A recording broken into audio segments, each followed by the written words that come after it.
नमस्कार, स्वागत है आप सभी का हमारी बेहद खास पेशकश में जो हम हर हफ्ते लेकर आते हैं निकुंज की नज़र। और मेरे साथ इस शो में होते हैं हमारे प्रबंध संपादक निकुंज डालमिया। स्वागत है आपका। और हर बार हम एक खास मुद्दा लेकर आते हैं दर्शकों के लिए जहां पर आप बारीकी से समझाइश देते हैं। और आज हम बात करने वाले हैं घर खरीदारों की। निकुंज, जिंदगी का सबसे बड़ा सपना होता है लोगों का कि एक अदद आशियाना खुद के नाम पर बना लें, है ना। मेरे ख्याल से जब कोई पैदा भी होता है ना तो माता पिता भी अगर खुद भी ना सोचे तो माता पिता बोल देते हैं कि बेटा घर खरीदना है सबसे पहले जिंदगी में, है ना। और जिस फिलहाल मौजूदा स्थिति में हम हैं, मुंबई और दिल्ली में आप घर बना रहे हैं तो वो एक सपने से भी ज्यादा बड़ा होता है। सपने से भी ज्यादा, बिल्कुल 100% सही बात बोली। क्योंकि यहाँ पर कितनी भी प्रॉपर्टी मार्केट टूट जाए ना, कीमतें हमेशा उतनी की उतनी लगती, हमेशा घर महंगा ही लगता है। लेकिन अब क्योंकि हम देख रहे हैं कि माहौल में भी इतनी महंगाई है, ब्याज दरें भी बढ़ रही हैं, वो जो नए खरीदार आपको इस वक्त सुन रहे हैं, नए इसलिए बोल रही हूँ क्योंकि शायद वो सोच रहे हैं अपने दिमाग में कि घर खरीद लेना चाहिए, क्योंकि उन्हें लग रहा है कि घर खरीदने के लिए वो तैयार हैं, लेकिन उनकी तैयारी कितनी सही है, रुक जाना चाहिए या ले लेना चाहिए लोन। देखिए, आपने सपनों की बात करी, लोग उसको सपनों का घर भी कहते हैं और सपनों की कोई कीमत नहीं होती है। आप सपने देखेंगे तो आप मेहनत करेंगे और मेहनत करेंगे तो आपके सपने पूरे होंगे। तो सपनों की कीमत नहीं होती है, मगर एक फाइनेंशियल मैथ्स जरूर करनी चाहिए, बिकॉज सपनों को आपको हकीकत में देखना पड़ता है। तो हकीकत को हम बोलते हैं फाइनेंशियल मैथ्स। इसमें कोई यूनिवर्सल एडवाइस नहीं है कविता जी। ये डिपेंड कर रहा है कि आप कौन सी सिटी में रहते हैं, आप किस लेवल, आपकी इनकम लेवल क्या है, आपके खर्चे और आपके कमिटमेंट्स कितने हैं, और आपकी जो आयु है वह क्या है। ये काफी फैक्टर्स शायद डिसाइड करते हैं कि आपको घर लेना चाहिए या नहीं लेना चाहिए। अगर आप ब्याज पे घर लेते हैं होम लोन पर, जो कि ईजी है और एक अट्रैक्टिव ऑप्शन है, आपको एक चीज याद रखनी चाहिए कि इस समय जो ब्याज दर है वो 8.5 से 9%, कुछ केसेस में 9 से 10% तक हैं।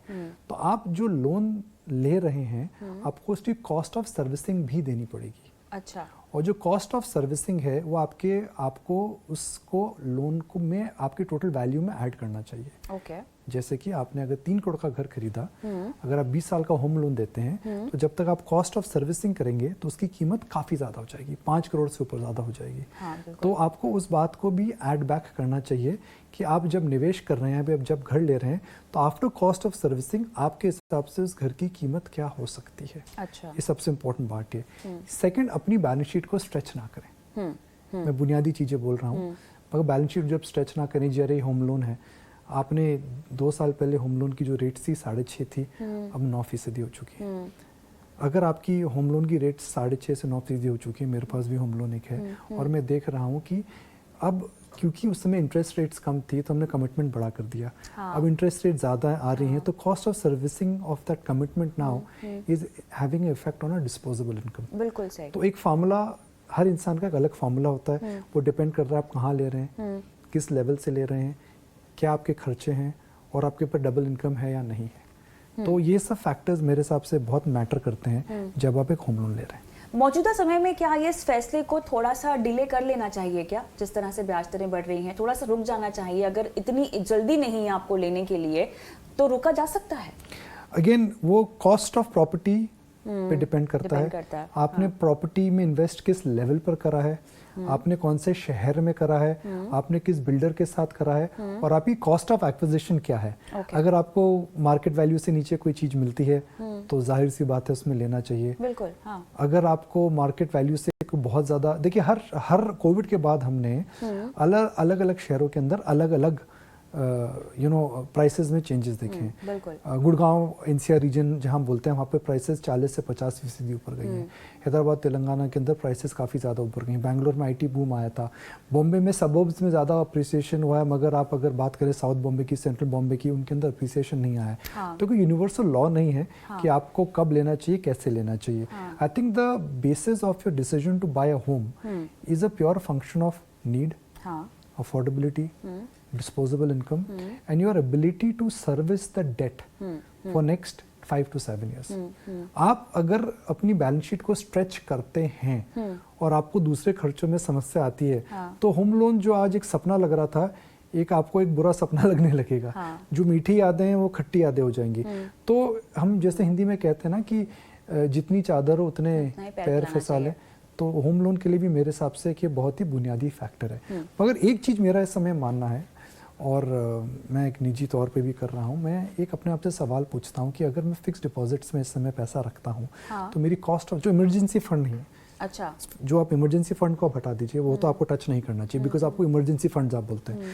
मगर अगर आपको लगता है कि आपके पास सरप्लस कैश है, आपके पास फिक्स डिपॉजिट्स में पुराने डिपॉजिट्स हैं, हाँ। चाहे आपको 5 और आपको कैश की जरूरत नहीं आने वाले 3 से 5 साल तक, तो मेरे हिसाब से कुछ पार्ट इस समय होम लोन में रिटायर कर सकते हैं। बिकॉज इस समय होम लोन के अंदर 9%, 9% इंटरेस्ट रेट है। 9% इंटरेस्ट रेट पर अगर आप लोन आप रिटायर कर रहे हैं तो आपको काफ़ी एडवांटेज मिलेगा।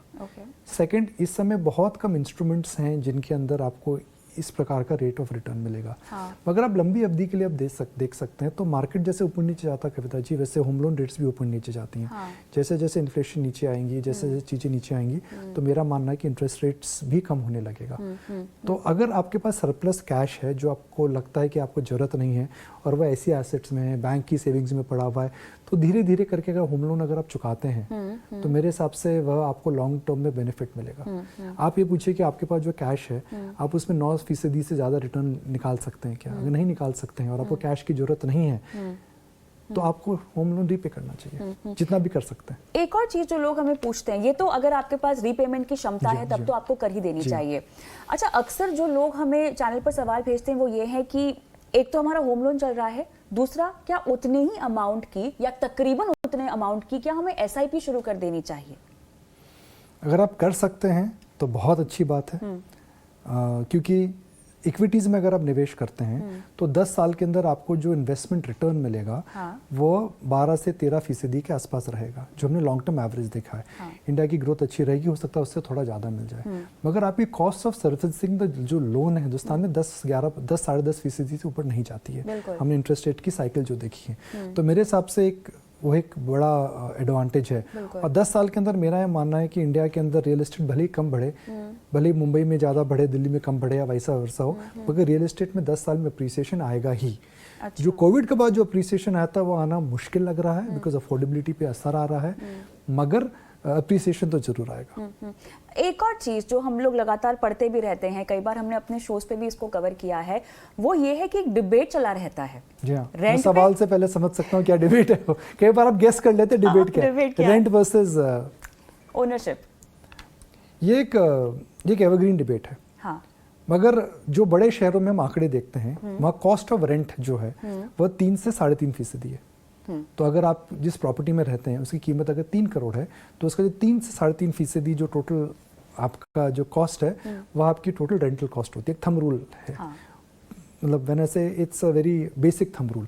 तो अगर आप पैसा होम लोन में ना डाल करके रिसिप्ट में डालते हैं, मैथमेटिकली अगर आप बात करते हैं, तो फिर लॉजिकली आपको रेंट पे हमेशा रहना चाहिए। मगर जब रेंट में रहते हैं तो वो घर आपका नहीं होता है, आप उसमें टेनेंट होते हैं। टेनेंट को घर चेंज करना पड़ता है, वो आपका घर नहीं होता, आपके सपनों का घर नहीं है वो, और सपनों की कोई कीमत नहीं होती है। तो मेरा मानना ये है कि आपको जो इन्वेस्टमेंट करना है इस समय, सेकंड होम में ना करें। हाँ, ये काफी इंपॉर्टेंट, सेल्फ कंजम्पशन के लिए आप रहिए उस घर में। हाँ, तो सेकंड होम में आप इस समय निवेश बड़े शहरों में तो ना करें, बिकॉज ये property prices have gone higher. See cost of servicing the loan is very high. Fourth, मुझे नहीं लगता, अगर मैं एसेट क्लासेस का कंपैरिजन अगर करूं, तो आने वाले 10 साल के अंदर equities and a diversified portfolio will give a higher return than a home loan investment, than a home investment which you bought in loan, because आपको cost of servicing the debt होती है और प्रॉपर्टी अप्रिसिएशन होता है। क्योंकि कुछ बड़े शहरों के अंदर जो प्रॉपर्टी प्राइसेस हैं अब उस लेवल पर आ रही हैं जहाँ की अफोर्डेबिलिटी पिंच हो रही है। बिल्कुल सही। हाँ। आप देखिए जो अफोर्डेबिलिटी है कितनी सेगमेंट्स में कम हो रही है। तो मुझे लगता है कि अगर आप रियल एस्टेट में इस समय लोन पे लेकर के निवेश कर रहे हैं, इन्वेस्टमेंट कर रहे हैं उसको, तो शायद वो समझदारी का डिसीजन नहीं है। और क्योंकि हम देख रहे हैं कि सब तरफ से अब बैंक्स ने ब्याज दरें बढ़ानी भी शुरू कर दी हैं, लोगों को ईमेल्स और मैसेजेस भी जा रहे होंगे, अब इसकी सेटिंग कैसे की जाए? आपने कहा कि अपनी लोन की अवधि आप जो है वो बढ़ाने की कोशिश कर दीजिए।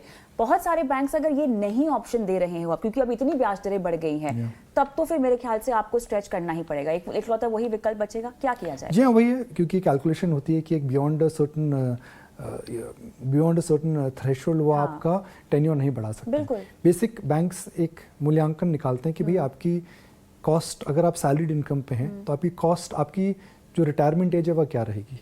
अगर टेन्योर बढ़ जाता है और आप रिटायरमेंट एज को पार कर लेते हैं तो वो टेन्योर नहीं बढ़ाते हैं, वो फिर आपकी टोटल जो ईएमआई है ईएमआई बढ़ा देते हैं। ईएमआई अगर आप बढ़ाते हैं तो ईएमआई करने का एक ही तरीका, कम करने का एक ही तरीका है कि आपको होम लोन रीपे करना चाहिए। होम लोन रीपे करने के लिए आपको किन किन फैक्टर्स का ध्यान रखना चाहिए। आपको देखना चाहिए कि आपके पास सरप्लस कैश क्या है, नॉट इमरजेंसी कैश। अब इमरजेंसी से कैश में से अगर निकाल के होम लोन रीपे करते हैं, इमरजेंसी आ जाएगी तो घर थोड़ी बचेंगे। बिल्कुल सही, हाँ। तो आपके पास जो सरप्लस कैश है, जो आपके फिक्स डिपॉजिट्स में है, जो आपके सेविंग अकाउंट्स में है, जो आपको पता है कि आप केयरलेसली इग्नोर कर रहे हैं, जो केयरलेस आपका कैश है जिसको आप इग्नोर कर रहे हैं, छोटे छोटे अकाउंट्स में 3-4 सेविंग अकाउंट्स आपके खुले हुए हैं, अब आप ध्यान नहीं दे रहे, तो उनको इकट्ठा करके जितना आप रीपे कर सकते हैं रीपे करिए। बिकॉज इस समय अगर होम लोन आप रीपे करते हैं तो आप एक प्रकार का बैंक को 9% का जो ब्याज दे रहे हैं वह कम हो सकता है। बिल्कुल बिल्कुल। और साथ ही में क्या ये समय भी ऐसा है कि हम बैंक्स को टटोल भी लें, अगर हमें स्विच भी करना हो तो क्या ये स्विच करने का सही समय है? इस समय काफ़ी स्कीम्स आ रही हैं। इस समय अगर आप देखें तो, क्योंकि होम लोन मार्केट जो है कविता, जो बहुत अग्रेसिव मार्केट है वो, उसके अंदर हमने देखा है कि बड़े प्लेयर्स इस समय मार्केट शेयर गेन करना चाहते हैं और गेन करने के लिए वह ब्याज दर जो है काफ़ी अट्रैक्टिव दे रहे हैं। तो अगर आपको देखिए हिंदुस्तान के अंदर होम लोन आप रीपे करते हैं, आपको पेनल्टी नहीं देनी पड़ेगी। एक समय था जहां आपको प्री पेमेंट पेनल्टी देनी पड़ती थी। तो अगर आपको प्री पेमेंट पेनल्टी नहीं देनी पड़ रही है और आप अगर कैलकुलेशन आपको करनी पड़ेगी, भैया अगर मैं स्विच करते हैं तो स्विच के अंदर मुझे कितना बेनिफिट मिलेगा, तो ज़रूर स्विच करना चाहिए। इसके अंदर आपको ये देखना चाहिए कि किस बैंक का सबसे अच्छा ट्रैक रिकॉर्ड है ट्रांसमिशन को लेकर के। जब आरबीआई ब्याज दर बढ़ाता है तो अगर वो सोमवार को बढ़ाता है तो वेंसडे को हमारे पास ईमेल आ जाती है, जी हमने भी ब्याज दर बढ़ा दी है। अच्छा। तो ट्रांसमिशन ऊपर की साइड बड़ी जल्दी आता है, मगर ट्रांसमिशन नीचे में कौन बैंक कितनी जल्दी करता है वह भी समझिए। ट्रैक रिकॉर्ड मिल जाता है। जब आरबीआई ब्याज दर गिराता है तो हमें अगले 15-20 दिन तक ईमेल नहीं आती कि ब्याज दर की वजह से होम लोन रेट गिर रहे हैं। तो ट्रैक रिकॉर्ड हमें पता लग जाता है कि कौन से बैंक्स कितनी जल्दी ट्रांसमिशन देखते हैं। तो जब ब्याज दर गिरेगी तो ट्रांसमिशन एक बहुत बड़ा डिफरेंशिएटेड फैक्टर रहेगा। अगर आपकी बैलेंस शीट अच्छी है, अगर आपके इनकम स्टेटमेंट अच्छे हैं, तो आपको बैंक्स से अच्छा नेगोशिएट करना चाहिए। आपको ब्याज दर में एडवांटेज मिलेगा। कई कैटेगरीज हैं जिनके अंदर क्लियर कट इंटरेस्ट रेट का एडवांटेज मिलता है। कई कैटेगरीज हैं स्पेशली फॉर फीमेल बोरोवर्स जहाँ पे कई बैंक्स एक स्पेशल स्कीम्स लाते हैं। I think you should not ignore them, because कहते हैं ना बूंद बूंद करके घड़ा भरता है। तो वही अगर छोटी छोटी चीजें आप करेंगे, so on a long duration home loan, on a long duration what should I say, on a long duration commitment आपको काफी फर्क पड़ेगा। अगर आप 15 से 25 पैसा अगर अपने होम लोन को रीनेगोशिएट कर लेते हैं और 15-20 साल की होम लोन की हम बात कर रहे हैं, तो आपको हजारों का नहीं लाखों का फायदा होगा। बिल्कुल। अब ऐसे में वो तमाम मिलेनियल्स जो आपको इस वक्त सुन रहे हैं और शायद इस बात में विश्वास रखते हो कि उनके पास खुद की एक प्रॉपर्टी होनी चाहिए, खुद का एक घर होना चाहिए, उनकी प्लानिंग आप जरा करवाइए। क्योंकि हर वक्त हम कहते हैं कि आप कोई भी आर्थिक लक्ष्य अपने लिए तय करते हैं ना, तो आप उसको महंगाई देख लीजिए, महंगाई आंक लीजिए कि जब वो लक्ष्य पूरा होगा तो उस वक्त उसकी जो कीमत है कॉर्पस की कितनी होनी चाहिए। जब आप घर खरीदते हैं तो कैसे इंश्योर करें कि लोन कम से कम आपको लेना पड़े। प्लानिंग तो आपको उसके लिए करनी पड़ेगी और थोड़ी नहीं बहुत पहले प्लानिंग करनी पड़ेगी, लेकिन रास्ता क्या है, कदम कदम हम कैसे चल सकते हैं? तो सपोज आपने नई नौकरी चालू करी है, तो आप अगर सेविंग्स चालू करते हैं और आप बोलते हैं कि how much can I maximise my savings, तो आप अगर एक सिप चालू करते हैं या फिर डेट म्यूचुअल फंड में इन्वेस्ट करते हैं 3 से 5 साल के लिए, rather than spending that money for a travel और फॉर अ हॉलीडे, तो आप अपनी फाइनेंशियल प्लानिंग डे 1 से ही चालू कर चुके हैं। तो 5 से 10 साल के अंदर depending on your income level and your desire to buy the house, एक आपका अच्छा खासा कॉर्पस हो जाएगा। वो जो कॉर्पस आपका है वो आपके लिए एक प्रकार का सीड इंडिकेटर रहेगा। तो एक कॉर्पस आप बना लीजिए और फिर उसके ऊपर आप होम लोन लेते हैं, तो आने वाले 5 से 10 साल के अंदर आपकी ability to buy bigger house, जिसे हम सपने का घर कहते हैं, वो काफ़ी ज़्यादा हो जाएगा। अगर आप इमीडिएटली अपनी इनिशियल करियर डेज में या इनिशियल जॉब डेज में लेते हैं, तो कॉस्ट ऑफ सर्विसिंग जो होम लोन रहेगी उसके अंदर आपकी 70 to 80% इन हैंड इनकम निकल जाएगी। तो एक मेरे हिसाब से initial part of a career में नहीं करना चाहिए। वही पैसा अगर आप थोड़ा सा सेव करते हैं, वही पैसा अगर आप एक डाइवर्सिफाइड म्यूचुअल फंड में लगाते हैं, डेट हो या इक्विटी हो या फिर इंडेक्स फंड हो, और 10 साल बाद आप टच करते हैं तो 10 साल के अंदर आपका जो हजारों का कॉर्पस है लाखों का हो जाएगा, आपका लाखों का कॉर्पस करोड़ों का हो जाएगा, और आपका हजार अगर लाखों में हो जाते हैं तो आप करोड़ों का घर ले सकते हैं, और आपके लाख करोड़ हो सकते हैं तो आप और बड़े रकम का घर ले सकते हैं। तो फाइनेंशियल प्लानिंग इनिशियल स्टेजेस में अगर आप करें in a good diversified equity and debt mutual fund तो 5-10 साल के अंदर एक सपने का घर जरूर ले लेंगे। सपनों को प्राथमिकता देनी पड़ती है यहाँ पर, कुछ पोस्टपोन करना पड़ेगा ना लाइफ में, मतलब ट्रैवल्स पोस्टपोन करने पड़ेंगे हमें अपना। देखिए, मैं अक्सर लोगों को बोलता हूँ कि एक कॉन्सेप्ट है जिसे हम कहते हैं इंस्टेंट ग्रेटिफिकेशन और डिलेड ग्रेटिफिकेशन। तो आप पिज्जा खाते हैं तो पिज्जा में इंस्टेंट ग्रेटिफिकेशन होता है, अब बिरयानी खाते हैं तो डिलेड ग्रेटिफिकेशन होता है। अब आपको डिसाइड करना है कि आपको किसका स्वाद अच्छा लगता है। अच्छा, आपने बताया किस किस तरह से अपने अपने सपनों की प्लानिंग की थी, और खासतौर से आपका घर खरीदने का सपना। देखिए जी, मैंने म्यूचुअल फंड्स में बहुत जल्दी निवेश करना चालू करा था। अच्छा।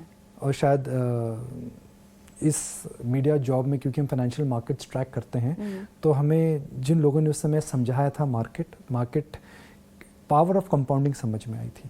तो जब मैंने अपना करियर चालू करा था तो बड़ी हम्बल बिगनिंग्स थी, और उस समय सपना ही था घर लेने का। अच्छा। तो 10 मैं बोलूँगा करीब 15 साल के करियर के बाद मैंने एक सीड इनकम बनाई थी, और सीड इनकम से मैंने एक प्रॉपर्टी इन्वेस्ट करी थी। अच्छा। तो 15 साल तक I had to create a corpus, but that also give me a lot of independence.